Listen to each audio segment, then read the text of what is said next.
वैश्वीकरण। जब रहो है पाठ के प्रश्न उत्तर देखते हैं। हम उसमें समझाए थे, सबसे पहला प्रश्न में है वैश्वीकरण से आप क्या समझते हैं। वैश्वीकरण वह प्रक्रिया है जिसके द्वारा विश्व की विभिन्न अर्थव्यवस्थाओं का समन्वय एवं एकीकरण किया जाता है, ताकि वस्तुओं, सेवाओं, प्रौद्योगिकी और पूंजी का, श्रम का, मानवीय पूंजी का बिना बाधा के प्रवाह हो सके। वैश्वीकरण के अंतर्गत पूंजी, वस्तु, प्रौद्योगिकी का निर्बाध रूप से एक देश से दूसरे देश में प्रवाह होता है। वैश्वीकरण के कारण ही दुनिया के देश एवं लोग एक दूसरे के अपेक्षाकृत अधिक संपर्क में आए। वैश्वीकरण पूछेगा कोई कि क्या है, एक प्रक्रिया है। इसके कारण जो देश के अन्य देश के लोग हैं, अपने देश के लोगों के साथ या दूसरे देश के लोगों के साथ घुल मिल गए हैं। एक देश से दूसरे देश के कारण संपर्क बन गया। इसी के कारण चाहे वस्तु हो, चाहे प्रौद्योगिकी, टेक्नोलॉजी हो, पैसा हो या लेबर हो, इसका बिना बाधा के प्रवाह होने लगा। इसे पूरे प्रक्रिया को क्या कहा गया? वैश्वीकरण। क्या कहा गया उसको? वैश्वीकरण। बहुराष्ट्रीय कंपनी किसे कहते हैं? तो हम बताए थे कल ही इसके बारे में, जब इसका हम एक्सरसाइज बता रहे थे, तो कि जब कोई कंपनी अपने देश के अतिरिक्त अन्य देशों में भी कारखाना लगाती है और उत्पादन करती है, एक अपने देश का है, इंडिया के ही है, अमेरिका में भी लगा दिया, चीन में भी लगा दिया, नेपाल में भी लगा दिया, अन्य अन्य देश में लगा दिया, तो उसी को कहा जाएगा बहुराष्ट्रीय कंपनियां।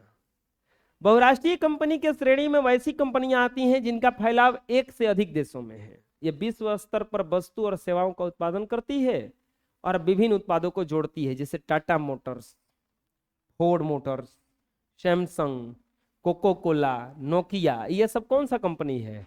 बहुराष्ट्रीय कंपनी है। सब कौन सा कंपनी है? इनका एक देशों में ही केवल ब्रांच नहीं है, भिन्न भिन्न देशों में ब्रांच है। अगला सवाल है WTO यानी कि विश्व व्यापार संगठन क्या है? यह कब और क्यों स्थापित किया गया? कोई देश में कहीं जाकर के कोई देश जाकर के कुछ बैठा रहा है अपना, तो उस पर कंट्रोल करने वाला कोई तो चाहिए। विश्व व्यापार संगठन के अंतर्गत एक अंतर्राष्ट्रीय संगठन है। यह संगठन अंतर्राष्ट्रीय व्यापार को उदार बनाने के लिए मुख्य रूप से कार्य करता है। यह संगठन अंतर्राष्ट्रीय व्यापार के नियमों को बनाने का कार्य तथा इनके अनुपालन पर कड़ी नजर भी रखता है। जो भी अंतर्राष्ट्रीय व्यापार चल रहा है, जैसे कि कोई यहाँ से कंपनी दूसरे देश में अपना कंपनी बैठाना चाहता है, तो उसका देख रेख, उसका कारण, उसका नियम वो विश्व व्यापार संगठन WTO बनाएगा। यह संगठन 1995 में स्थापित किया गया। इसका मुख्यालय जिनेवा में है। कारण क्या था? अनेक देशों में बैंकिंग, बीमा, संचार जैसी सेवाओं पर प्रतिबंध लगा दिया गया है।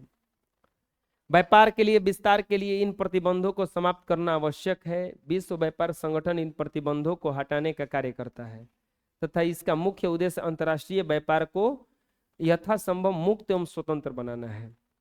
ढेर सारा संगठन, देश है जो अपने देश में दूसरे देशों का बैंकिंग सिस्टम, बीमा, संचार सिस्टम, ये सब को नहीं लाने देता है। बोला कि नहीं, ये अपने देश का चलेगा। संचार व्यवस्था तो जल्दी लाने ही नहीं देगा दूसरा देश कोई जल्दी कोई, क्योंकि ये संचार व्यवस्था लाने का मतलब क्या हुआ? जैसे हम लोग सिम लेते हैं तो आप अपना आधार कार्ड देते हैं, आप अपना फोटो देते हैं, सब आइडेंटिटी दे देते हैं उसको। तो अगर वो संचार व्यवस्था दूसरे देश का रहेगा तो हम इसलिए दे देते हैं क्योंकि ये अंबानी जी जो हैं, जियो के सिम लेना है चाहे एयरटेल का सिम लेना है, तो ये लोग सरकार से परमिशन लेके बैठा है कि हम इतना लेंगे, इतना ले लेंगे हम इनसे, तो वो परमिशन लेके बैठा है। तो वहां से क्या होता है कि सरकार अगर कुछ गड़बड़ करता है तो हम उस पर ऑब्जेक्शन दे सकते हैं कि ये हमारा गलत यूज कर दिया, दूसरे देश को दे देंगे, तो हो सकता है मिस यूज करने लगे कुछ। तो इसलिए प्रतिबंध लगा के रखता है। उसमें WTO क्या करता है कि उसको जाके हटवाता है कि देखिए इसको हटा दीजिए, चाहे इसको कुछ उपाय बताइए कि क्या किया जाए ताकि आपके देश में भी ये संस्था लागू हो सके। तो ये सब इसका काम है। उदारीकरण को परिभाषित करें। हम इसका एग्जाम्पल देके बताए थे कि उदारीकरण क्या है, निजीकरण क्या है, इसका भी परिभाषा दिए थे। कुछ एग्जाम्पल कि आपको फ्री कर दिया गया कि आप जाइए कुछ खरीद के लाइए अपने मर्जी से, तो निजीकरण हो गया। उदारीकरण का मतलब कि आप अपने मर्जी से जैसे मर्जी वैसे खरीद के लाइए, कोई दिक्कत नहीं है। बहुत सारा कंपनी जो चलता था वो सरकार के प्रतिबंध में चलता था कि ये आपको नहीं करना है, ये नहीं करना है, ये नहीं करना है, तो उन प्रतिबंधों को हटा दिया गया। उदारीकरण का अर्थ उन प्रतिबंधों या नियंत्रणों की समाप्ति से है जो सरकार द्वारा अनावश्यक तौर पर अर्थव्यवस्था में कहीं ना कहीं लगाए गए हैं। इन प्रतिबंधों में लाइसेंस, परमिट, कोटा आदि शामिल है। अभी बैंक से लोन आदमी लेता है, बैंक से लोन लेने में दिक्कत क्या है, क्योंकि उदारीकरण नहीं है वहां पे, इतना ना ज्यादा ताम झाम है ओकरा में, प्रतिबंध हर जगह पर है कि ये है कि नहीं, वो है कि नहीं। पता चला कि लोन जिस कारण से ले रहे थे वो कारण खत्म हो गया, लोन अभी तक नहीं मिला। 3 प्रतिबंधों में जैसे लाइसेंस, परमिट, कोटा आदि शामिल है। इन प्रतिबंधों के कारण पूंजी, वस्तु, नई प्रौद्योगिकी, तकनीकी, सेवा आदि का प्रवाह में बाधा होता है। इन प्रतिबंधों को हटा लिए जाने के बाद होने वाला इनका स्वतंत्र प्रवाह का लाभ लोगों को मिलने लग जाता है। इसे ही उदारीकरण कहते हैं। इस सुधार का आरंभ 1991 से आरंभ हुआ। आप अगर अभी कंपनी में जाओगे तो अगर जैसे कि कंपनी में जाओगे, जैसे सरकारी में आप रेलवे में काम करने जाओ, तो रेलवे में काम करने साधारण रूप से आप नहीं जा सकते हो, जाके कामों करोगे तो आपको पैसा नहीं देगा। अब मान लीजिए कि आपको मन है कि हम जाके ट्रेन पर गट्टी हटाएं पटरी पर का, तो फेंकिए जाके, लेकिन इसका कोई आपको पैसा नहीं देगा। लेकिन वही आप रेलवे का एग्जाम निकाल के जाइए, अब आप काम कीजिए चाहे नहीं कीजिए, आपको पैसा मिलने लगेगा, होता है ऐसा। तो वहां पे क्या है, एक प्रतिबंध है कि आपको ये क्राइटेरिया पार करके ही जाना है वहां पे। लेकिन आप प्राइवेट सेक्टर में चले जाओ, आप किसी दुकान पे जाओ, काम मांगो, तो वहां पे उदारीकरण है, वहां पे सरकार कोई ऑब्जेक्शन ही नहीं लगा रखा है। वो बोले कि अच्छा काम करना है, आइए चलिए। चाहे कोई मिस्त्री काम कर रहा है, वहां पे आप गए, बोले कि हम ईंटा ढोएंगे, चलिए हमको काम पे लगा दीजिए, तो आपसे वो बोलेगा कि लाइए पासबुक जमा कीजिए, लाइए आधार कार्ड लाइए, लाइए फोटो शूट करा के लाइए, लाइए मुखिया से सिग्नेचर करा के लाइए, ये फार्म भरिए, ये तनी परीक्षा पास कीजिए, उठ के चल दीजिएगा। कि तो ढेर प्रतिबंध लगा दिया हम पे। उदारीकरण इसी को कहा गया। जैसे ही आए बस बोला अच्छा आ गए, चलिए चलिए उठाइए उठाइए लेके जाइए, वो कपड़ा पर लेके जाइए टंग के, तो वहां पे उसी को क्या कहा जाएगा, उदारीकरण कहा जाएगा। कि सरकार ही इन प्रतिबंधों को क्या कर दिया गया, हटा दिया गया। क्या कर दिया गया उसको, इसका आरंभ कब से किया गया, 1991 से किया गया। निजीकरण से क्या समझते हैं, निजीकरण हम पहले समझाए थे कि बहुत सारा ऐसा क्षेत्र है जहां पर नियंत्रण सरकार नहीं कर सकता है, तो उसी कारण से निजीकरण ला दिया गया। ये गलती है, 1991 होगा यहाँ पे। निजीकरण के क्षेत्र में उद्यमियों द्वारा सार्वजनिक क्षेत्र के उद्यमों पर पूर्ण रूपेण या अंश अधिकार जमा लेना निजीकरण कहलाता है। अधिकार जमाने के बाद ये उद्यमी ही उस उद्यमों पर नियंत्रण और उसका विस्तार करने के लिए हर संभव प्रयास करते हैं। जैसे निजीकरण का मतलब एक समझा दे रहे हैं, बालू का टेंडर निकलता है, तो आपको पता है बालू का टेंडर निकलने का मतलब क्या हुआ, सरकार चाहता तो टाली टाली टाली टाली ट्रैक्टर से बेच देता, लेकिन सरकार देख रहा है कि नहीं हमको इससे बेचने से फायदा होगा नहीं, हमसे बेचेबो नहीं करेगा वो, तो वो क्या कर देता है, एक के हाल एक अमाउंट जारी कर देता है कि देखिए भैया इतना पैसा में हम टेंडर लगा रहे हैं, यहाँ पे खरीद लीजिए। ये जो बड़ा बड़ा माफिया जो होता है पैसा वाला, वो सब खरीद लेता है उसको, और खरीद के अब वो टेंडर खरीद के मान लो 10 करोड़ में खरीद लिया, अब वो 4 महीना 5 महीना लीज मिल गया उसको, और 5 महीना तक बालू उसमें से बेचेगा, जितना बालू बेच दे वो से ओकरा मतलब नहीं है सरकार को, पैसा ले लिया, तो ये निजीकरण कर लिया उसका। और बोलिए कि जब ऐसा हो गया तो अरे आप जाकर के हम जाकर के बालू नहीं निकाल सकते, नहीं, उसको परमिट प्राप्त है उसका, अगर आप निकालिएगा तो पकड़वा देगा, सरकार आपको पकड़ लेगा। सपोज दैट साधारण भाषा में कहा जाए, आप कहीं जाके कमरा ले लीजिएगा, रूम, तो कमरा ले लीजिए, तो आप ही जाके उस कमरा में रह सकते हैं, दूसरा कोई घुसेगा तब जाके मकान मालिक से जाके क्या कीजिएगा, शिकायत कीजिएगा, तो मकान मालिक उसको उठा पटक के पीटेगा कि तू काहे घुस रहा है, क्योंकि इसका पैसा कौन देकर रखा है, ये देकर रखा था। ये निजीकरण कर दिया गया, दूसरे का चीज था लेकिन इसको क्या कर दिया गया, निजीकरण कर दिया गया कि जाइए आप चलाइए। तो इसी के बाद में उद्यमी ही उस उद्यम को क्या करते हैं, नियंत्रण करते हैं। अभी जैसे देखे होंगे ये जगह जगह पे नगर निगम का टैक्स वसूला जाता है। आपको पता है ना, सरकार टैक्स लगाती है। आपको क्या लगता है ये जो टैक्स लिया जा रहा है ये क्या अपने खाता में जाएगा? नहीं, ये लोग टेंडर लिया है। ये लोग जो भी टैक्स वसूल रहा है ये टेंडर लिया है, नगर निगम पे टैक्स लग गया, वो टोटल हम लोगों का टैक्स उठा के भर दिया, एक आदमी भर दिया। अब वो रोड पे खड़ा होके हर किसी से 10-10, 12-12 रुपया, 15-15, 25-25 रुपया क्या कर रहा है, वो मांग रहा है। वो 1 साल का टेंडर लिया है कि 3 साल का लिया है कि 5 साल का लिया है, वो तहसीलते रहेगा। अब वो चाहे मान लो टेंडर लिया 1 करोड़ का, वो चाहे उसका वो कमा ले 5 करोड़ और चाहे वो 50 लाख कमा पाए। अब ये जो टेंडर लिया है वो समझे, सरकार वो क्या कर दिया, बेच दिया। तो यानी कि वो था सरकारी संस्था, उस पर नियंत्रण कौन कर लिया, निजी आदमी। तो इसी चीज को क्या कहा गया, निजीकरण। भारत में सन 1991 के आर्थिक प्रयासों के सुधारों से क्या समझते हैं? 1991 में प्रयास वही हुआ था कि 3 गो नियम आ गया, उदारीकरण, निजीकरण और दोनों को मिला के क्या बना दिया गया, वैश्वीकरण। तो ये जो नियम आया इसी को कहा जाता है आर्थिक सुधार। बहुत फायदा हुआ इसका ना। भारत में आर्थिक सुधारों का प्रयास तो बराबर किए जाते रहे हैं, किंतु 1991 का आर्थिक सुधार अर्थव्यवस्था में सुधार का ऐतिहासिक प्रयास है।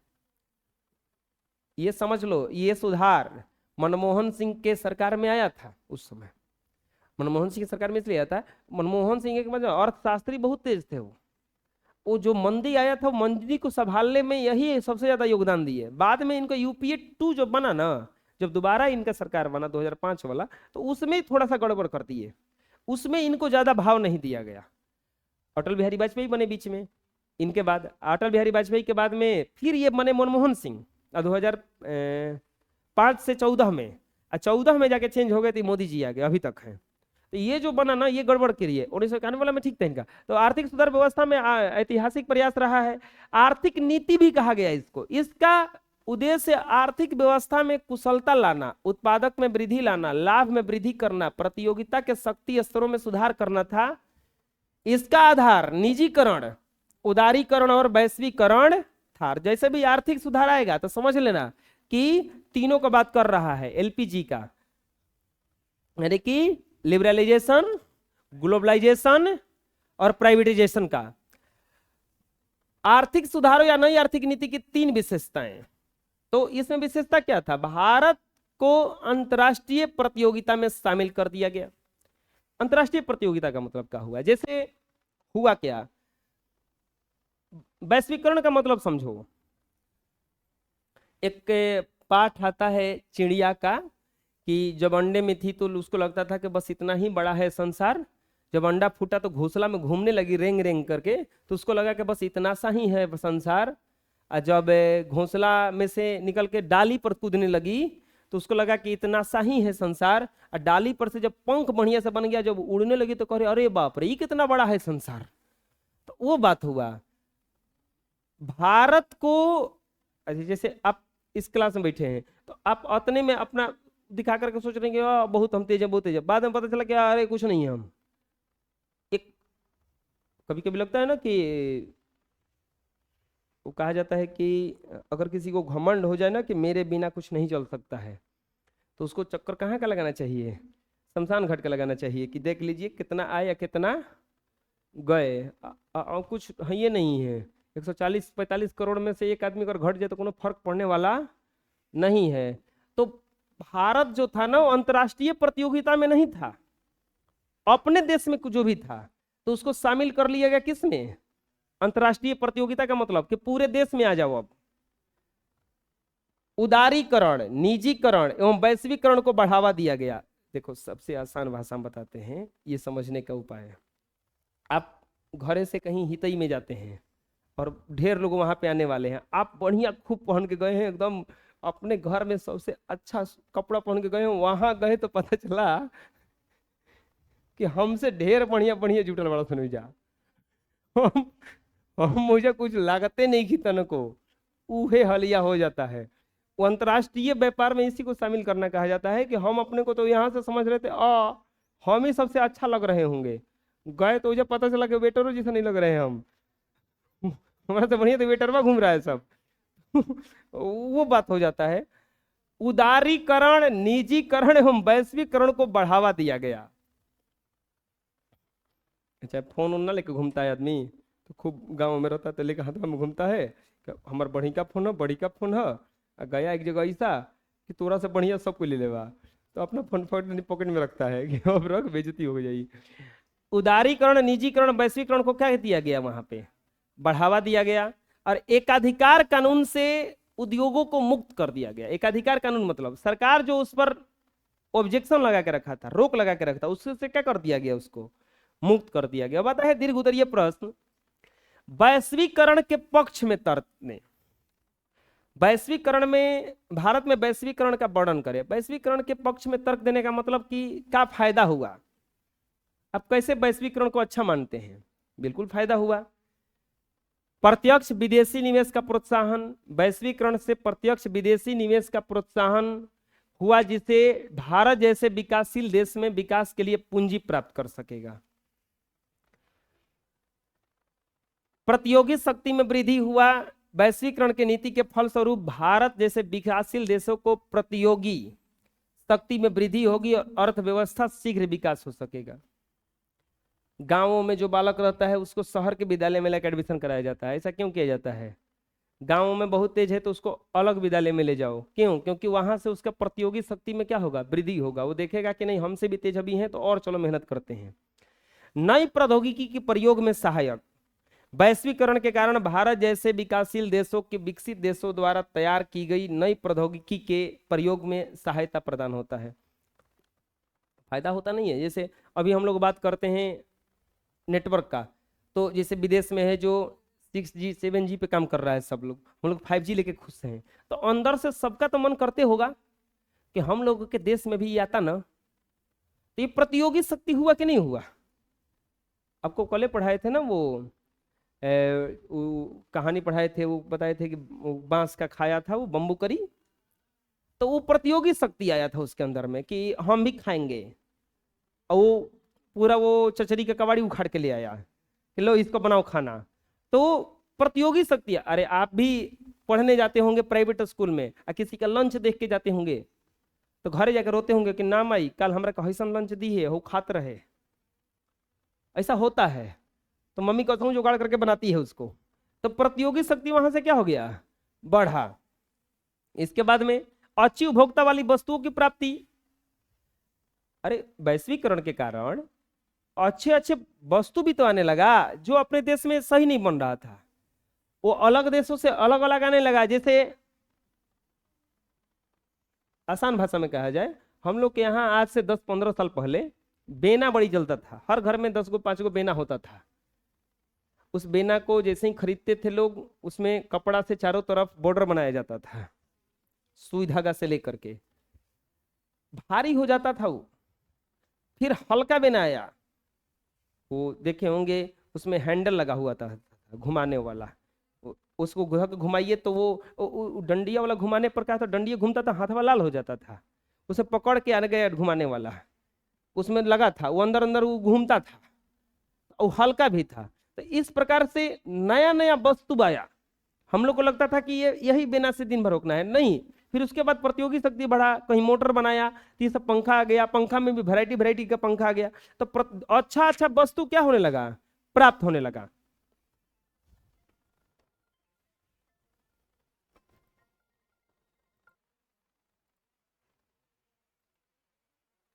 नए बाजार तक पहुंच, अब बहुत सारा वस्तु बना तो उसके लिए नए नए बाजार भी मिल गया बेचने के लिए, और उत्पादन स्तर को उन्नत करके। अब कंपटीशन जब होता है वैश्वीकरण के कारण, अब सोचो अगर एक बाजार में एक ही दुकानदार हो, वो जैसन वस्तु बेचेगा वैसन बेचाएगा, लेकिन 10 लोग अगर हैं तो उनको सबको बढ़िया बेचना पड़ेगा, जो सबसे बढ़िया बेचेगा उसी के बिकेगा। तो उत्पादन स्तर को उन्नत भी करने लगा लोग कि हमारा प्रोडक्ट अच्छा हो जाए, हमारा अच्छा हो जाए, हमारा अच्छा हो जाए। इसके कारण से वैश्वीकरण से ये सब लाभ हुआ। बैंकिंग तथा वित्तीय क्षेत्र में सुधार, वैश्वीकरण के फलस्वरूप विश्व के अन्य देशों के संपर्क में आने से बैंकिंग तथा वित्तीय क्षेत्र की कुशलता भी बढ़ी। मानवीय पूंजी की क्षमता का विकास, शिक्षा तथा प्रशिक्षित कौशल वैश्वीकरण के प्रमुख घटक हैं। इससे मानवीय विकास को क्या मिला है? बढ़ावा मिला है। जैसे प्रशिक्षित लोग, भारत में उनको काम नहीं मिल पा रहा था तो देश विदेश में जाकर के अच्छा पैसा कमाने लगे, तो ये वैश्वीकरण के फायदा है। अब आता है बिहार पर पड़े वैश्वीकरण का प्रभाव। बिहार पर कैसा प्रभाव पड़ा? तो भैया बिहार पे दोनों प्रभाव पड़ा, सकारात्मक भी और नकारात्मक भी। अरे बिहार में राजनीति खाली खराब करके रखा है सब कुछ। अभी आया है ना 10,000 रुपया, आप लोग के घर पे सबको मिल गया? जो जो समूह में होगा उनको मिल रहा होगा। अच्छा, एक गड़बड़ है उसमें, आप लोगों को पता नहीं है। वो जानते हो पैसा कितना देना था? 2 लाख। दिया कितना है? 10,000 दिया है अभी। अब वही पे सब लोग खुश हैं, इतना है। हम देखें 10,000 रुपया आइल है। अरे मूर्ख, मिले के रहे तुमको दूध मलाई, अब मिलल को ची बात, तनी तनी बुनिया, अब तू नाच रहा है बैठ के। हाँ मिल गई हमरा के, तो मिल गई हमरा के, तो मिल गई। हाँ एक फायदा हुआ है, स्कॉलरशिप बढ़ा दिया सब। आए स्कॉलरशिप सब बढ़ गया। अब शायद 7वां 8वां तक 3600 रुपया आएगा। 9th का 10th का 3600, मतलब सबका बढ़ा दिया पैसा। अब आप लोग तो आउट हो गए। तुम लोग 1 रुपये नहीं है अभी? अरे तो जो तुम लोग के घर में जो छोटे होंगे उनका तो आएगा ना। अब और जो हाल है, उस दुर्भाग्य के मामले में तो हमारा नाम पहले आना चाहिए। चुप रहो जी। अरे देख लो, एक बात बताते हैं, ऐसा ऐसा नहीं है, सुन लो सुन लो। ए 2000,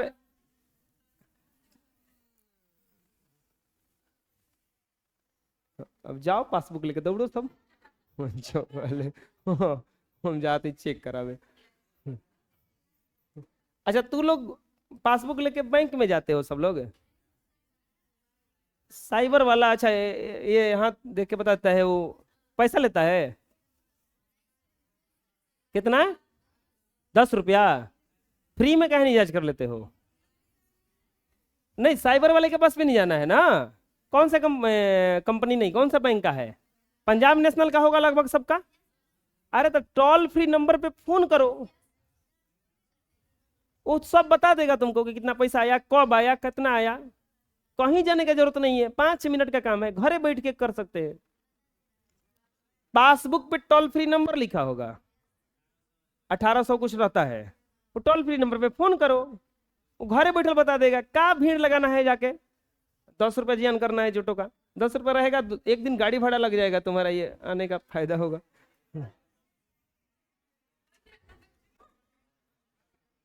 अच्छा पासबुक लेके आइए। अरे लाओ बता देते हैं, लाओ लाओ। अरे हंसी वाला कौन बात है? मैं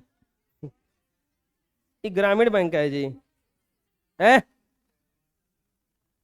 व्हाट्सएप नंबर पे हो जाएगा, लेकिन अगर वो जुड़ा होगा तब ना, इसमें नंबर, इसमें जुड़ा होगा तब ना। चुप रहो,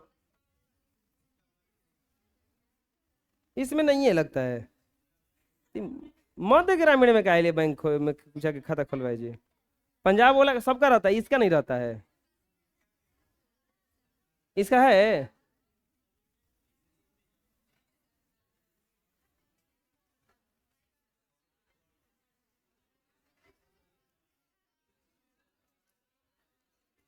चुप रहो, किसका है जी? 112 रुपया है। चुप रहो, 6वां महीना में 9 रुपए का इंटरेस्ट आया है, 9वां महीना में 1 रुपये का, 12वां महीना में 1 रुपये का, 112 रुपये टोटल है जी। ढेर पैसा है जी। आया चुप रहो। ये देखो बिहार सरकार से 1800 रुपये एक बार आया है इसका, फिर 1000 आया, फिर 300 आया है, 3000 निकाल लिए के हली। लो जी, चुप रहो। लो जी पीछे।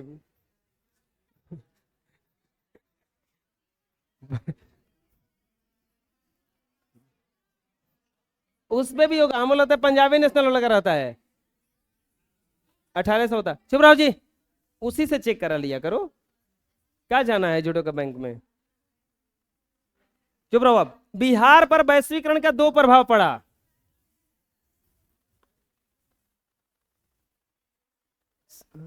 बंद कर, पासबुक बंद कर अब।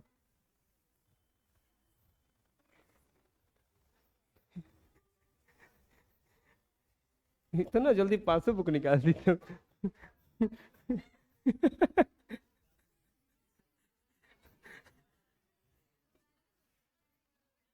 चुप रहो। अब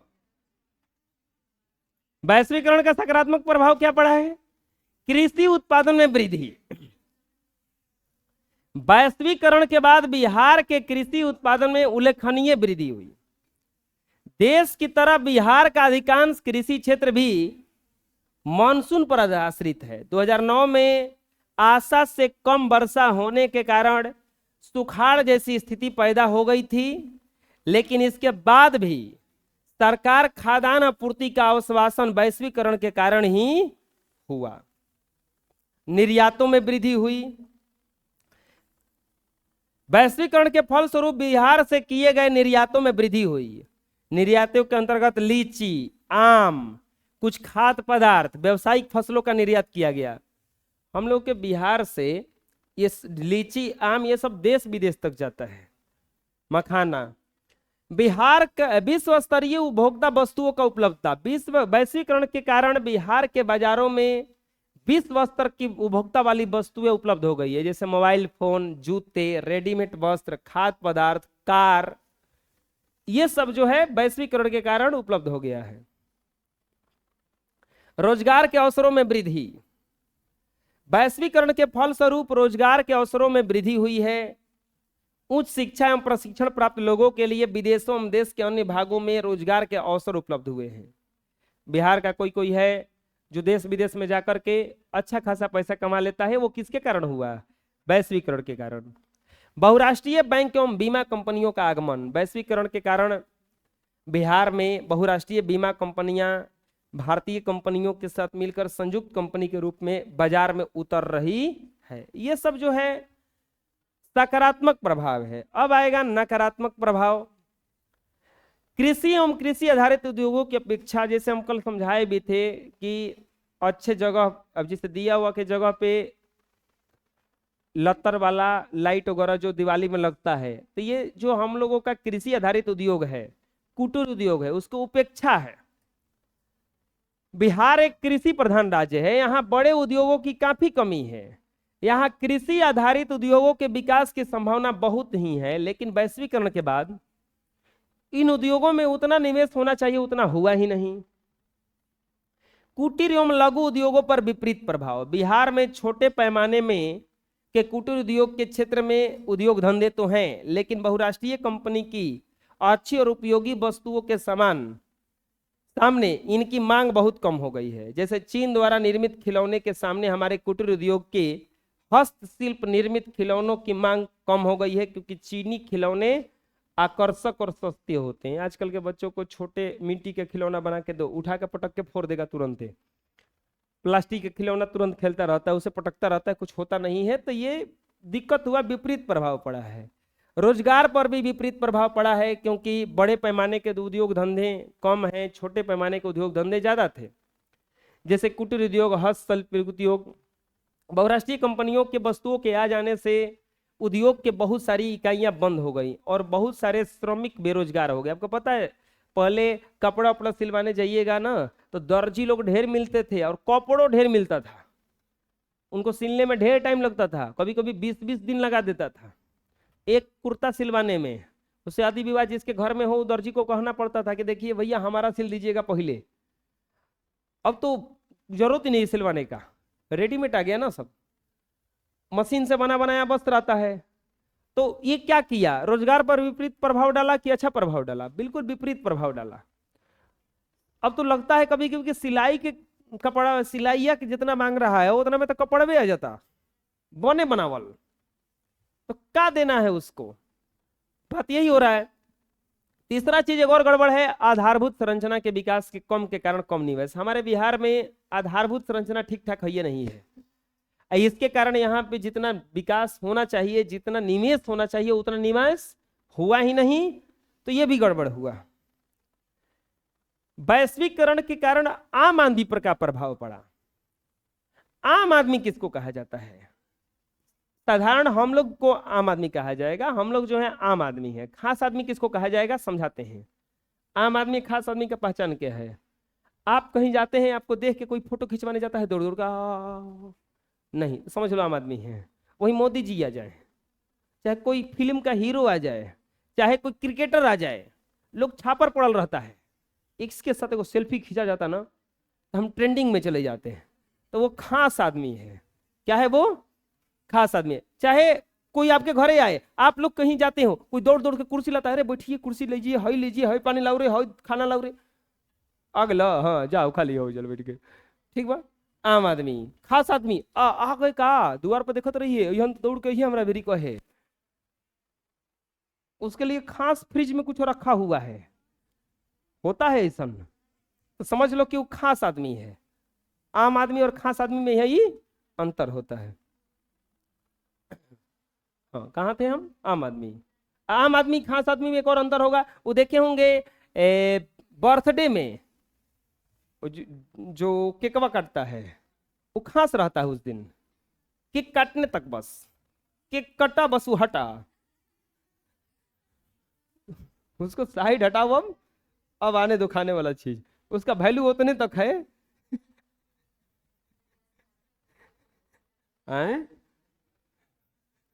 केक काटने तक होता है ना, उसके बाद तो फिर वो अपने से जाके बुनिया पड़ी चलाने लगता है, अरे खाइए खाइए खाइए, दिक्कत होता है बेचारे का। कहाँ थे हम? वैश्वीकरण पर पड़े आम आदमी पर प्रभाव। आम आदमी एक ऐसा वर्ग है जो मध्यम श्रेणी का है और सभी सुविधाओं से वंचित है। मध्यम वर्ग समझाए थे हम, मध्यम वर्ग वही होता है कि खैला बिना मरता भी नहीं है और सब कुछ मिलता भी नहीं है, अपने जीविका पार्जन का जीवन यापन करता है, इसकी आय कम होता है। वैश्वीकरण का प्रभाव आम आदमी पर अच्छा और बुरा दोनों प्रकार का पड़ा, बढ़िया भी प्रभाव पड़ा, अच्छा भी प्रभाव पड़ा। का अच्छा प्रभाव यही पड़ा कि बढ़िया बढ़िया साधन उपलब्ध हो गया, जैसे कि भिन्न भिन्न कंपनियों के रंगीन टीवी, बढ़िया बढ़िया फोन, वैश्वीकरण के कारण सभी लोगों के पास उपलब्ध हो गया, यह अच्छा का प्रभाव है।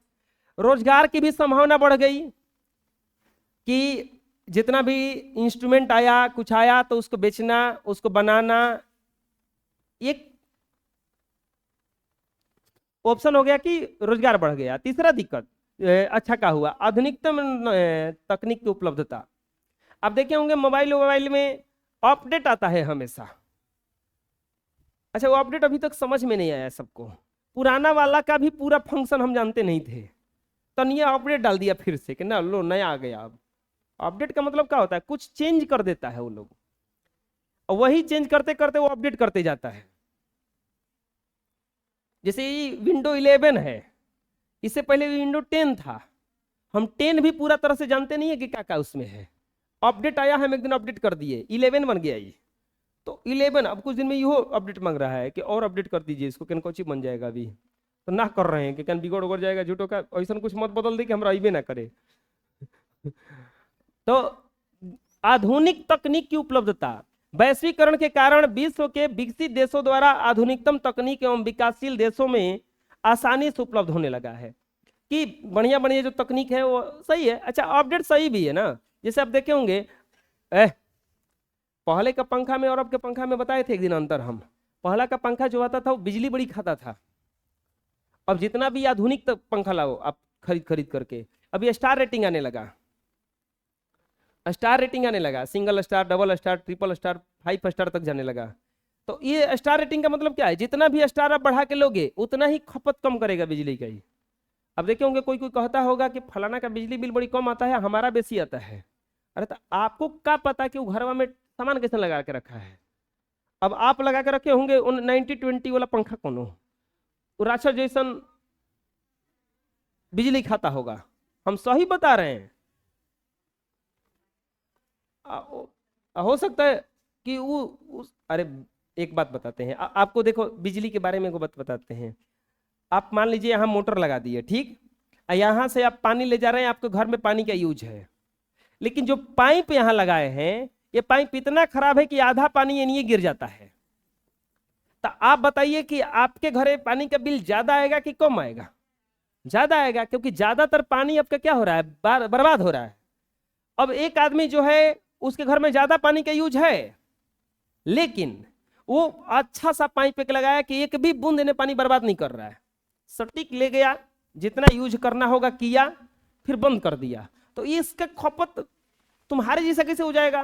तुम हैजा खर्चा कम किए हो, ये हैजा खर्चा क्या किया है, ज्यादा किया है। प्लस में घरे जो भी पानी का व्यवस्था किया है वो सटीक किया है कि यहाँ इतना पानी गिरेगा, ये पानी गिर करके इसमें यूज हो जाएगा, ये पानी गिर के इसमें यूज हो जाएगा। और तुम क्या किए हो कि एक बाल्टी से कुल्ला कर रहे हो, 18 बाल्टी से नहा रहे हो, 23 बाल्टी से मुंह धो रहे हो। तो अब बताओ गड़बड़ हो रहा है ना? तो वहां पे गड़बड़ होगा कि नहीं? अरे ये सब बेबुद्धि वाला काम है। आप लोग पढ़ लिख लीजिएगा जब चाहें तो, ये सब बात पे तर्क नहीं देना है, सही बता रहे हैं हम। जितना भी आपको पता है, घर और में अगर मोटर लगा हो और किसी के घर में समरसेबुल लगा हो, ये दोनों में अंतर होता है। क्या अंतर होता है? मोटर जानते हो 1 किलोवाट का होता है, ये 746 वाट का होता है। ये दोनों में अंतर बता रहे हैं। 1 किलोवाट का मतलब होता है 1000 वाट, 746 वाट का मतलब होता है केवल 746। अब बताओ, 1 घंटा में ये 746 यूज किया, 1 घंटा में कितना यूज किया? 250 ज्यादा कर लिया कि नहीं कर लिया? यानी कि इसको 4 घंटा चलाओगे, इसको चलो 750 कर दो इसको, तो इसको 4 घंटा चलाओगे तो 3000, इसको 4 घंटा चलाओगे तो 4000, यानी कि ये 3000। एक यूनिट, 3000 का मतलब होता है 3 यूनिट, 3 यूनिट, 1000 का 1 यूनिट होता है। 3 यूनिट का मतलब होता है 4 रुपए का रेट से 12 रुपये का बिजली उठाया ये, ठीक। ये कितना बिजली उठाया 4 घंटा में? 16 रुपए का। बताओ तो ये अंतर आ गया कि नहीं आ गया? दूसरा चीज, इसका पानी भी कम है, मोटर का जो पानी है वो कम है, यानी कि तुमको पानी भी भरने में कम किया, ये बहुत तेजी से पानी भरा। तो अब बताओ, ये बिजली बिल कम भी उठाया, कमो ज्यादा किया, तुम्हारा ज्यादा चलबो किया, बिजलियों ज्यादा उठाया, कमो कम किया, ये अंतर है। अब बोलोगे कि अंतर काहे हो गया? सबमर्सिबल खरीदने गया होगा तो इसका बेचारे का 10, 12, 14 हजार रुपया लगा होगा, और तुम्हारा 3000 लगा था उस समय। तब बाकी पैसा कहाँ भरोगे तुम? बिजली बिल में भरोगे। बात समझ में आ रहा है? वही चीज वह होता है। हाँ, आधुनिकता, ये टेक्नोलॉजी के बारे में हम बता रहे थे कि ये जो आधुनिक तकनीकतम है ना, इसकी उपलब्धता बहुत ज्यादा डिपेंड करेगा। आप घरे जब जाना, आप कमाने लगना, एसी उसी खरीदना, कभी भी खरीदना तब 5 स्टार खरीदना, वो वाला मत खरीदना, वो 3 स्टार है। बात समझ में आ रहा है? इसमें और उसमें वैल्यू का दाम बताते हैं, फर्क कितना है। ये करीब 42,000 का, 43,000 का है, खाली ऐसे ही बता रहे हैं, स्टेबलाइजर नहीं। और वो 33,000 का है, 10,000 का फर्क है। लेकिन बिजली तुम्हारा साल भर में 10,000 खा जाएगा वो, यानी कि अगला साल जो हमारा खाएगा बिजली वो बेसी खाएगा। यही से देखा होगा, ज्यादातर एक के चलाते हैं, वो करके चला के बंद कर देते हैं हम, कुछ ठंडा हो गया बंद करो के, अब नहीं तो राक्षस है। अरे हम सही बता रहे हैं। उपयोगी संसाधनों के उपलब्ध है। सुन लो, अब अच्छा प्रभाव ये था, बुरा प्रभाव क्या पड़ा? कम कुशल लोगों में बेरोजगारी बढ़ने की आशंका। जो कम कुशल लोग थे उन लोगों में क्या बढ़ गया? बेरोजगारी बढ़ गया, क्योंकि सब लोग तो ठीक पढ़े लिखे नहीं थे। मध्यम एवं छोटे उत्पादकों की कठिनाई, जो छोटे मोटे उत्पादक थे उनके लिए अब उत्पादन करके अपने सामान को बेचना, अपने प्रोडक्ट को बेचना क्या हो गया? मुश्किल हो गया। कृषि आधारित ग्रामीण क्षेत्र का संकट। कृषि और ग्रामीण क्षेत्र में जो पूंजीपति थे, फार्म हाउस बनाकर कृषि के क्षेत्र में अधिक पूंजी निवेश के साथ कम श्रम शक्ति से ही अधिक उत्पादन करने लगे। इसके कारण वहां के मध्यम एवं छोटे श्रेणी के किसानों के लिए एक प्रकार का संकट उत्पन्न हो गया है। जैसे सिंचाई करना है, अब हम लोग के यहाँ सिंचाई किससे होता है? अभी अभी चाहोगे ना, खेती में भी कोई बहुत बड़ा कर सकता है।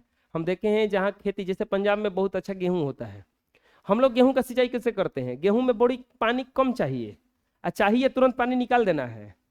वहां पर स्प्रिंकल सिंचाई करता है ज्यादातर। स्प्रिंकल सिंचाई का होता है ड्रिप सिंचाई, वो मशीन लगा के रखा है, वो घूम घूम करके बस फुहेरा जैसा पानी दे रहा है उसको। हम लोग के यहाँ का है, नहर नदी में के पानी सरिया देता है आदमी, चल रहे चल चल सरियाओ, ही चले। अब भाई मान लो कि एक करहा है, यहाँ से पानी सरिया दिया इसके खेत में से, अब ये खेत में से पानी सरियाओ सरियाओ तो यहाँ ले गया, अब एजा ले आज पानी सरियावल बा। गेहूं ऐसा खेत है कि आज पानी सरिया कल पानी निकल जाना चाहिए इसका, बस भींग के। पता चलो 3 दिन तक एकरे खेत में से पानी बहता, ठीक बा, हेजा पहुंचत पहुंचत तो बढ़िया भल। लेकिन हई जौन हेतना दूरबा जाता है से पनिया हेकरा खेतवा में, एकर गेहूं खराब होता कि नहीं होता? तो ये दिक्कत हो गया। और स्प्रिंकल सिंचाई में क्या है, पाइप के माध्यम से ले गया, जिस खेत में चाहिए जितना चाहिए उतने बस सिंचाई किया, फिर बंद कर दिया। तो ये सब करके किया, तो ये बुरा प्रभाव है। किसके कारण ये सब नियम आ गया? वैश्वीकरण के कारण। ये सब नियम आया तो ये गलत प्रभाव पड़ा।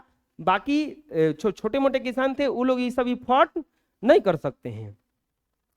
एक बहुराष्ट्रीय कंपनी किसी देश में अपनी उत्पादन इकाई लगाने का निर्णय किन बातों पर निर्भर करता है? इस प्रश्न को 3 तरह से पूछा है कि किन बातों पर निर्भर करता है, क्या प्रभाव पड़ता है, बहुराष्ट्रीय कंपनी किस प्रकार से विश्व भर में उत्पादन कर जोड़ती है, अब वैश्वीकरण की प्रक्रिया में बहुराष्ट्रीय कंपनियों की क्या भूमिका है। एक बहुराष्ट्रीय कंपनी किसी भी देश में अपनी उत्पादन इकाई लगाने पर निर्णय पर निम्नलिखित प्रभाव पड़ता है। जैसे सबसे पहले वह स्थानीय कंपनी को खरीदता है, उसके बाद उत्पादन का प्रसार करता है। जैसे थम्स अप ब्रांड को पार्ले समूह के स्थानीय कंपनी था जो कोको कोला ने खरीद लिया।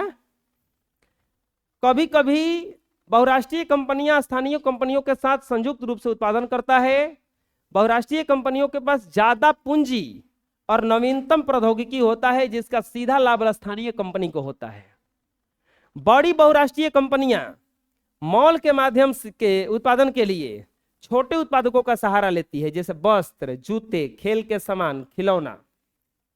बहुराष्ट्रीय कंपनियां छोटे उत्पादकों को इन चीज का उत्पादन बड़ी संख्या में करने को कहती है और अपने ब्रांड के नाम से दुनिया भर में बेच देती है। हम समझाए थे कि कभी कभी वो दूसरे छोटे कंपनी को खरीद लेता है, और नहीं तो उसके साथ पार्टनरी कर लेता है कि भैया आइए दोनों आदमी मिलके करेंगे। और नहीं तो मॉल जो बनाना रहता है, ये आपको पता है, जितना भी मॉल खुलता है, चाहे आप देखे होंगे होलसेल रेट वाला जो कपड़ा विक्रेता होता है, चाहे कोई भी विक्रेता होता है, आपको लग रहा है, अरे हम बता रहे थे आप लोगों को कॉपी के बारे में बता रहे थे कि हमको जो 10 रुपये वाला कॉपी है वो हमको 7 रुपये में देने के लिए बोल रहा है, जो 50 में खरीद रहे हैं वो हमको 34 रुपये में मिल रहा है, 34 रुपये में आपको हम दे देंगे जो 50 रुपये में खरीद रहे हैं। अब सोचो 34 रुपये में हमको अगर यहाँ कोई दे रहा है तो वो जहां से लाया होगा वो और कम में लाया होगा ना, समझ में आया? यानी कि वो 7 रुपये में तो नहीं लाया होगा, वो पक्का 5 रुपये में लाया होगा, 2 रुपये तो रखा होगा।